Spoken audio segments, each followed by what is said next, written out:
স্বামী ১৫ দিনের জন্য বিদেশে চলে যাওয়ার পর একদিন আমি ব্যায়াম করতে করতে খুব ক্লান্ত হয়ে পড়েছিলাম। তাই ১৯ বছরের কাজের ছেলেকে দিয়ে তেল মালিশ করতে দিলাম, আর আমার শরীরের সব ক্লান্তি দূর হতে লাগল। কিন্তু কিছুক্ষণ পর তার হাতের স্পর্শে আমি একটু অস্বস্তি অনুভব করলাম। তারপর যা হলো সেটা শুনলে আপনি অবাক হয়ে যাবেন। আমার নাম অরুন্ধতী। আমি একজন গৃহবধূ। আমার স্বামী রোহিত এবং আমি শহরে বসবাস করি।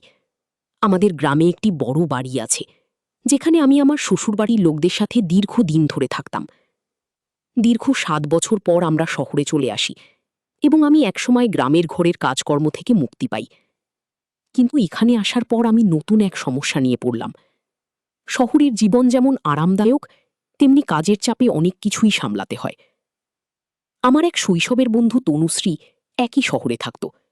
আমি শহরে আসার পর তার সাথে দেখা করতে গেলাম। তনুশ্রী আমাকে দেখে খুব খুশি হল এবং বলল, অরু, তোমার কাছে একটা অনুরোধ আছে। আমি কিছুদিনের জন্য বাইরে যাচ্ছি। তুমি কি কিছুদিনের জন্য আমার সহকারী সোমনাথকে তোমার বাড়িতে রাখতে পারবে? ওর দেখাশোনা করার কেউ নেই, আর সে তোমার বাড়িতে কাজ করে তোমার সাহায্য করতে পারবে। আমি তনুশ্রীকে বললাম, তুমি তো আমাকে একটা উপকারই করলে। সোমনাথ যদি আমার বাড়িতে থাকে তবে আমিও কিছুটা বিশ্রাম নিতে পারব। সোমনাথ প্রায় ১৯ বছরের একটি ছেলে, যে সব ধরনের কাজ করতে সক্ষম। আমি তাকে আমার বাড়িতে নিয়ে এলাম এবং সে দ্রুত কাজ শুরু করে দিল। সে আমার জন্য রান্না করত, ঘরের কাজ করত এবং আমাকে সব ধরনের সাহায্য করত। কিন্তু আমার স্বামীর সাথে আমার সম্পর্ক নিয়ে কিছুটা দুঃখ ছিল। রোহিত প্রায় কাজের জন্য বাইরে থাকত এবং সে আমার শরীরের প্রতি আগ্রহ হারিয়ে ফেলেছিল। একদিন রাতে আমি রোহিতের সাথে একটু সময় কাটানোর চেষ্টা করলাম, কিন্তু সে আমাকে ঠেলে দূরে সরিয়ে দিল। তার কথা শুনে আমার হৃদয় ভেঙে গেল। আমি যখন খুব কষ্টে ছিলাম, তখন সোমনাথ আমাকে এক গ্লাস পানি দিল। সে আমাকে জিজ্ঞাসা করল, দিদি, আপনি কেন কাঁদছেন? আমি আমার সব দুঃখের কথা তাকে বললাম। সোমনাথ আমার কথা শুনে বলল, দিদি, আপনি নিজেকে একটু বদলে ফেলুন, ব্যায়াম করুন, সুস্থ থাকুন। আপনার স্বামী তখন আপনাকে আবার পছন্দ করবে। সোমনাথের কথায় আমি অনুপ্রাণিত হলাম এবং সিদ্ধান্ত নিলাম যে আমি নিজেকে পরিবর্তন করব। রোহিত ১৫ দিনের জন্য বিদেশে চলে যান, তাই আমি এই সময়টাকে কাজে লাগানোর সিদ্ধান্ত নিলাম।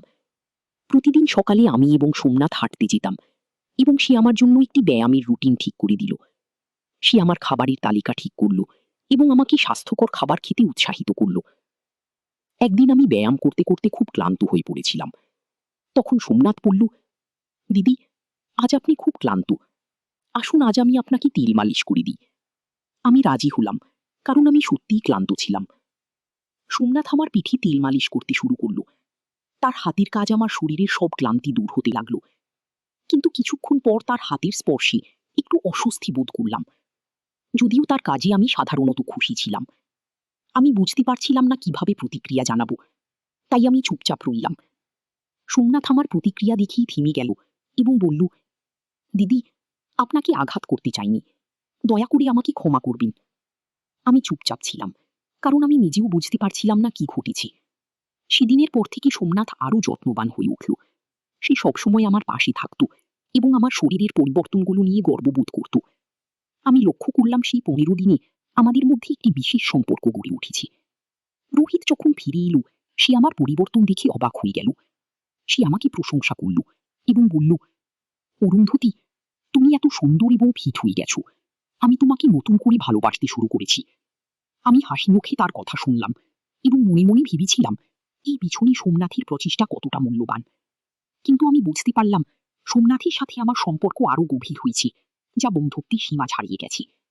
আমি জানি না ভবিষ্যতে এই সম্পর্ক কোথায় গিয়ে দাঁড়াবে, কিন্তু আমি জানি সোমনাথ আমাকে যা দিয়েছে তা কখনো ভুলতে পারবো না। এই গল্পটি আমাদের শিখিয়ে দেয় যে সম্পর্কের মধ্যে সমস্যা এলে আমরা সঠিক পথে নিজেদের উন্নত করতে পারি। নিজের যত্ন নেওয়া, মানসিক ও শারীরিক সুস্থতা বজায় রাখা সম্পর্কের উন্নতিতে গুরুত্বপূর্ণ ভূমিকা রাখে।